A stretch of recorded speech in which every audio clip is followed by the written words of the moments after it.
प्लेनचा आपण एक स्पेशल न्यूमेरिकल बघतोय जे एक्झाममध्ये फ्रिक्वेंटली विचारलं. ठीक आहे, स्टेटमेंट बघा.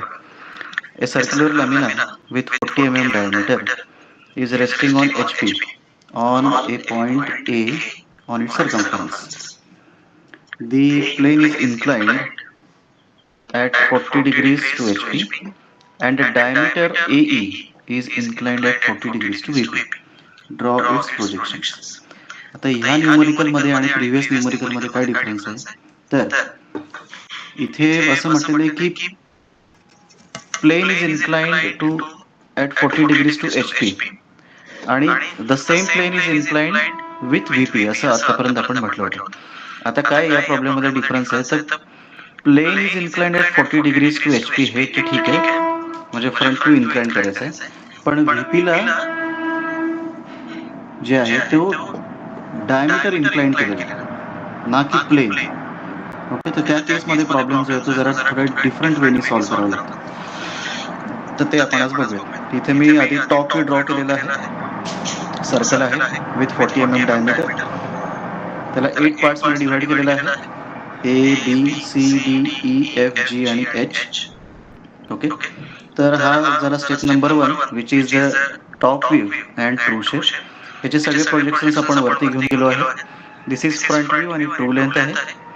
तर हे A डॅश आणि B डॅश, H डॅश हे सगळे आपण पॉईंट्स इथे घेतलेले.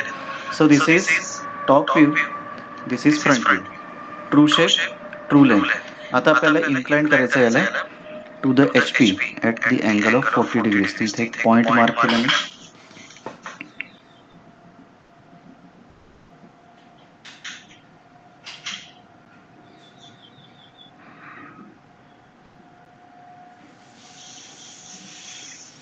फोर्टी डिग्रीचा अँगल घेतला.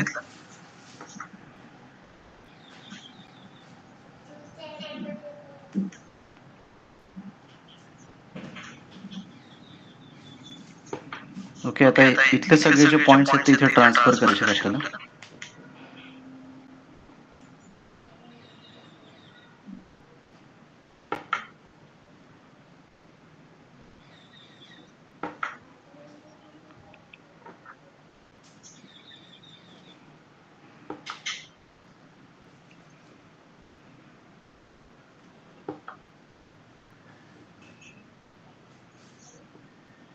एवढंच डिस्टन्स इकडे पण आहे आणि सेंटर.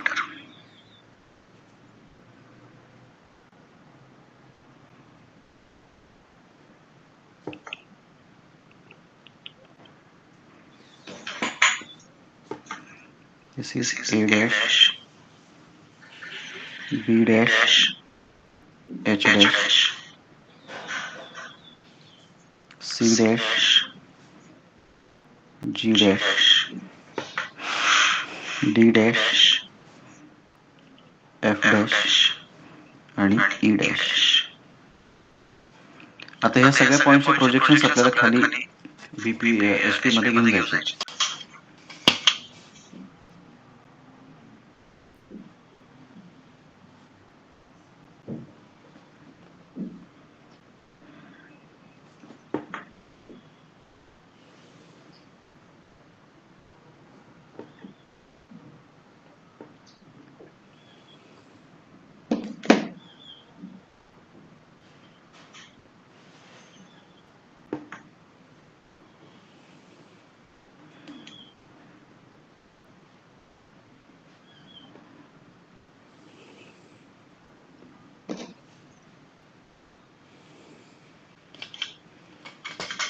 ठीक आहे, आता टॉप व्ह्यूचे सगळे प्रोजेक्शन्स आपल्याला इथे घेऊन जायचे.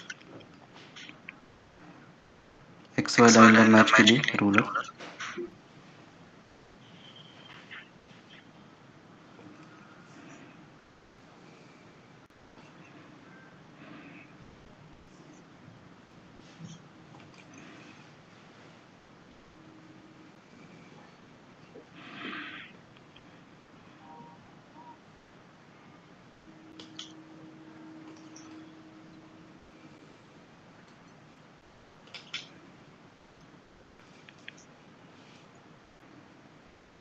रुलर जरा थोडी माझी ही स्विफ्ट नाही आहे, त्याच्यामुळे ती नेहमी अलाइन करावी लागते.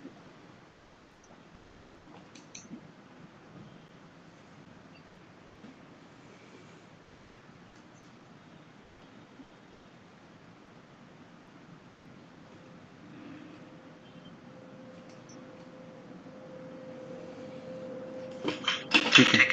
Point A,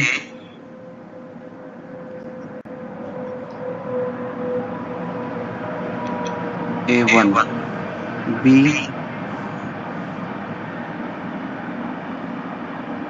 B1, C1, D1, E1, F1, G1, H1 आणि परत A1. आता हे सगळे पॉइंट्स आपण जॉईन करूया. ओके, फ्रेंच कर्व यूज करा किंवा फ्री हँड. फ्रेंच कर्वच यूज करू शकतो. तर आता मला प्रॅक्टिस आहे म्हणून मी त्याला फ्री हँड जॉईन करतो.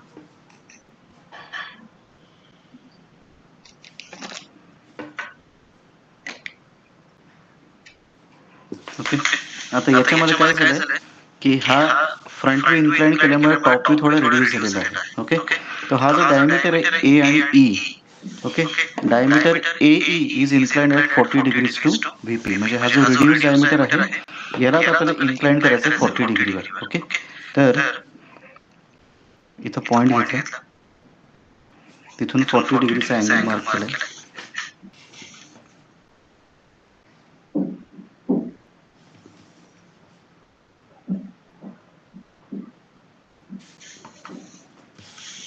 दोन्ही पॉइंट जॉईन केले लाईन.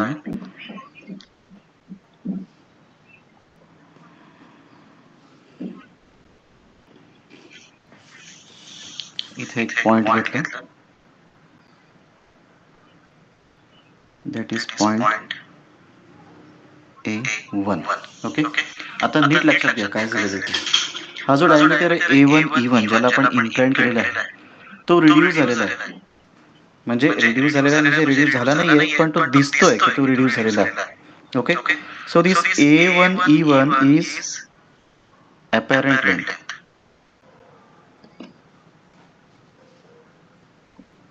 आणि apparent length म्हणजे प्लान लेंथ आहे ती. ओके, ही झाली प्लान लेंथ. आणि हा जो ओरिजिनल डायमीटर आहे 40 mm चा तो झाला true length. This is true length. आता ह्याचं हा किती mm आहे? 30. म्हणजे हा 10 mm ने रिड्यूस झालेला आहे.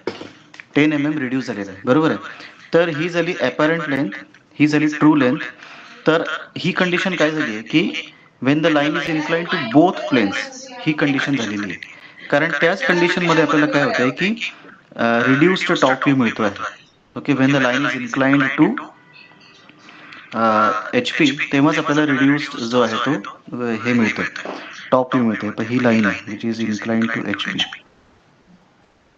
आणि आता हीच लाईन जी आहे ती VP ला इन्क्लाइंड झालेली आहे. म्हणजे this is the condition when the line is inclined to both of the planes. मग आपण त्या केसमध्ये काय करतो, ट्रू लेंथ आणि अपॅरंट लेंथ दोन्हीही आपण ड्रॉ करतो एका लोकसवर.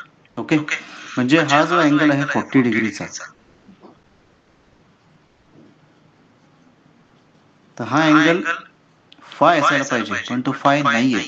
फाय आपल्याला डिफरंट आहे, तो आपल्याला म्हणजे वेगळा काढावा लागला तो, दॅट इज फाय.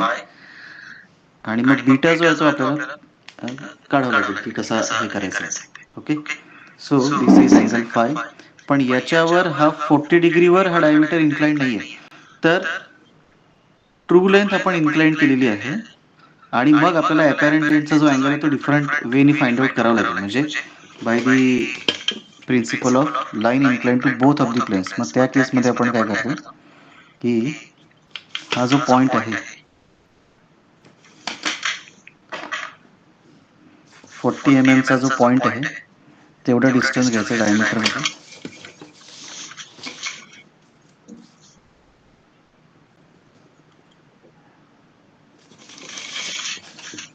A1 वर ठेवलेलं.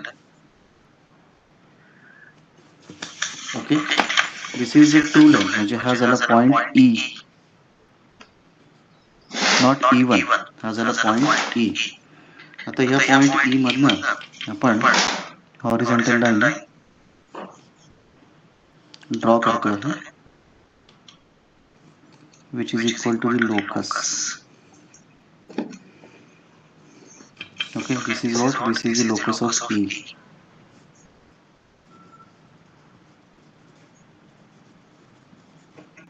ओके, आता अपॅरंट लेंथ आपल्याला फाइंड आउट करायची आणि त्याचा अँगल पण फाइंड आउट करायचा आहे.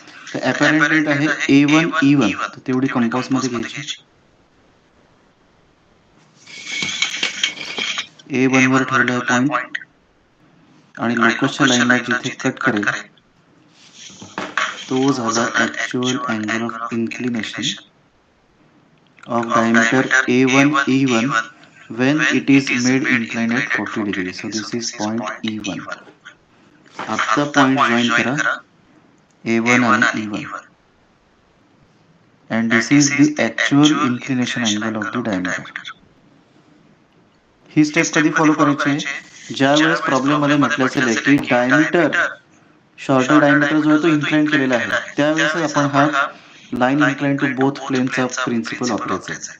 समजा पेंटागॉन आहे किंवा हेक्झॅगॉन आहे आणि हेक्झॅगॉनच्या आतमधला जो डायमीटर आहे किंवा डायगोनल आहे, तो जर डायगोनल किंवा त्या सर्कलचा डायमीटर ज्या सर्कलमध्ये आपण हे ड्रॉ केलेला आहे हेक्झॅगॉन किंवा पेंटागॉन, तो इंटरनल डायमीटर किंवा इंटरनल डायगोनल जेव्हा इन्क्लाइन म्हटलेला आहे त्यावेळेस आपण ही स्टेप यूज करायची. ही जर स्टेप केली नाही तर पुढचा हा सगळा प्रॉब्लेम जो आहे तो रॉंग होणार आहे.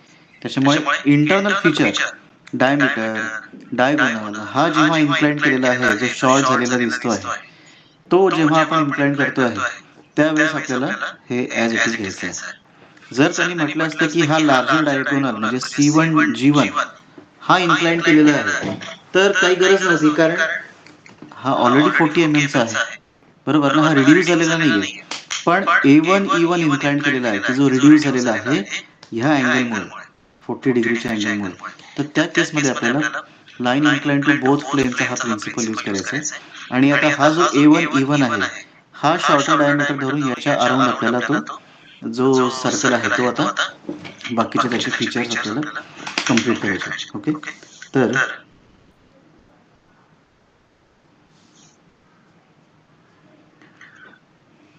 A1 आणि E1 झालेला आहे आपला हा.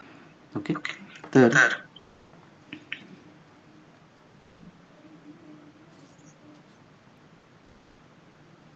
सेंटर आता घेऊयात आपण हे.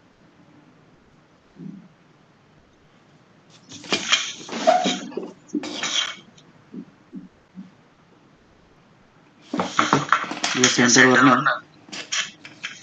याला परपेंडिक्युलर लाईन ड्रॉ करायची.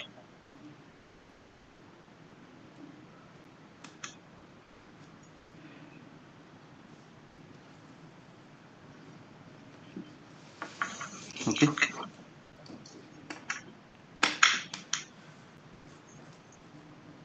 देन या सेंटरवर ना ही जी हॉरिझॉन्टल लाईन आहे तिचा डिस्टन्स घ्यायचा की जे दोन्हीकडे सेम असणार आहे. सेंटरला ठेवा.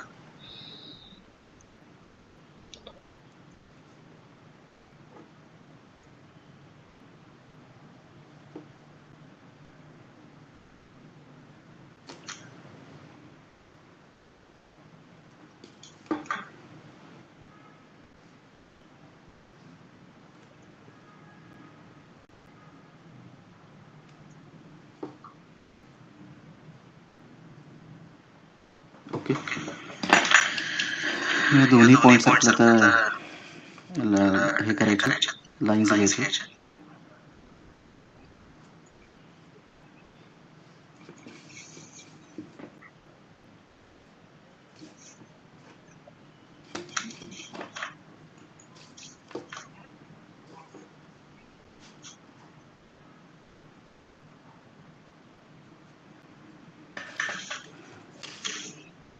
त्याच्यानंतर त्या पॉईंट्स मधनं ह्या शॉर्टर लाईनचा डिस्टन्स घ्यायचा.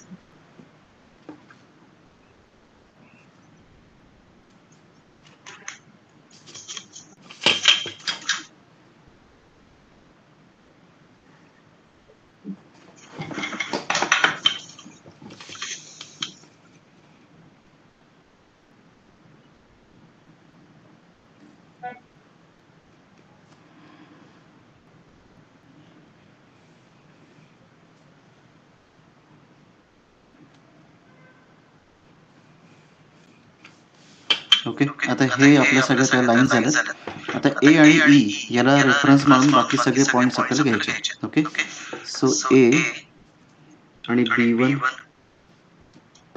सो A1 आणि B1 तसंच सेम डिस्टन्स आहे ए आणि एच. सो ए आणि H. Then A with C आहे ऑलरेडी. आता डी चं घेऊयात आपण. A with D. So A with D. Same distance आहे एच जीचं म्हणजे एफचं. Sorry. So this is F. त्याच्यानंतर एचचं डिस्टन्स आपण ऑलरेडी घेतलेलं. आता पॉईंट्स मार्क करू sir. A1 B1 C1 D1 E1. हा पॉइंट आहे F1. हा पॉइंट आहे G1. This is H1. आता हे सगळे पॉइंट्स आपण जॉईन करून घेऊ.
बरोबर आहे. आता हा इन्क्लाइन केलेला सगळं सर्कल आहे. आता याचे प्रोजेक्शन्स आपल्याला फ्रंट व्ह्यूला घेऊन जायचे आणि हे फ्रंट व्ह्यूचे प्रोजेक्शन्स इकडे गेल्यानंतर we will get the final front view.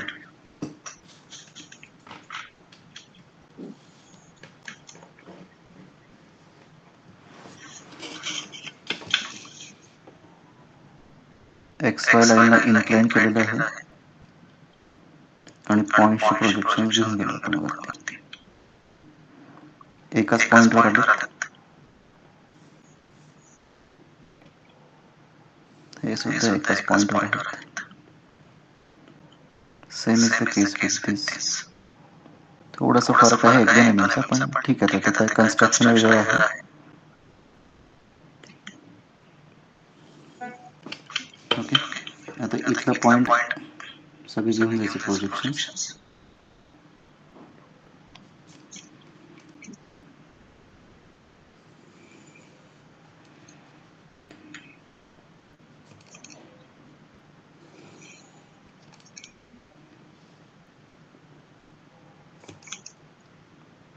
Point 4 आहेत, पण एका पॉइंटला 2 पॉइंट कोइन्साइड झालेले आहेत. एक्सेप्ट द इनिशियल आणि लास्ट. ओके, आता हा A1 पॉइंट आहे जो XY लाईनलाच टच झालेला आहे. इथला A1 आणि हा A1. Okay, so this is point A1 dash. आता B. ओके, हा आहे B आणि इकडचा B. So this is B1 dash. Carefully point mark करा, याच्यामध्ये मिस्टेक होते mostly. C1 C1, so this is C1 dash. D1 आणि D1. ओके, हे एकाच पॉइंटवर आले, so this is D1. This is D1 dash. आता हा E1 आणि इथे E1, so E1 dash. F1 इथे F1, so this is F1 dash. G1 and this is G1. This is G1 dash. H1 and H1. This is H1 dash. सगळे point join कर.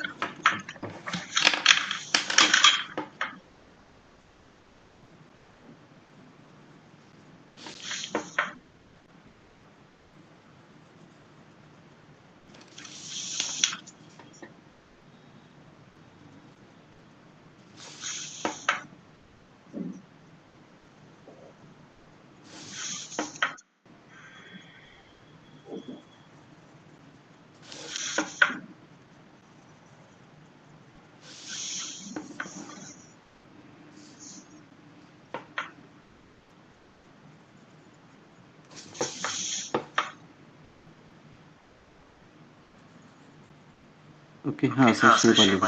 आता याच्यामध्ये actually C आणि D मध्ये 1-2 mm चा पण फरक पडू शकतो.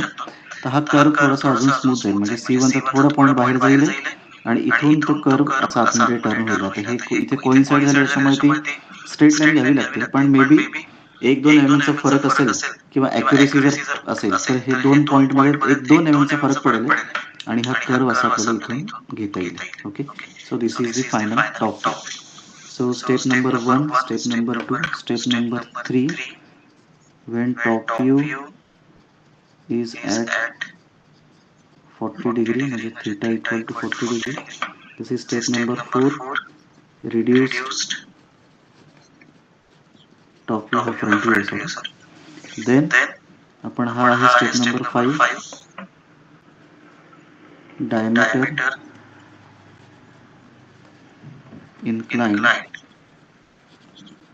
at 40 degrees. आता आपण बीटा कॅल्क्युलेट करू, म्हणजे ऍक्च्युअल अँगल किती आहे इन्क्लिनेशनचा तो फाइंड आउट करूया. तो हे 60 डिग्रीचा. ओके, म्हणजे हा जो बीटा आहे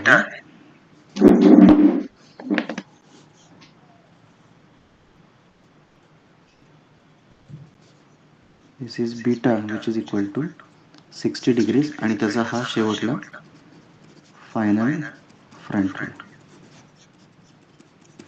okay, so this is how the problem is solved. सगळ्यात त्यातली इम्पॉर्टंट स्टेप ही आहे. ट्रू लेंथ आहे A1 E1. E1 चा पॉइंट घ्यायचा आहे की जो 40 डिग्रीवर इन्क्लाइंड आहे, तिथून लोकस ड्रॉ करायचा आहे. त्याच्यानंतर डिस्टन्स घ्यायचं आहे A1 E1. A1 वर कंपास ठेवायचा आहे, लोकसच्या लाईनला जिथे इंटरसेक्ट करेल तो झाला पॉइंट E1 ऍक्च्युअल. मग A1 आणि E1 जॉईन करायचा, हा झाला स्मॉलर डायमीटर, याला परपेंडिक्युलर लार्जर डायमीटर. मग आपण बाकी सगळे पॉइंट्स घेतलेत, इथे सर्कल फॉर्म केलं आणि मग त्याचे प्रोजेक्शन्स आपण इकडे फ्रंट व्ह्यूला घेऊन आलो and this is the final front view of the circle.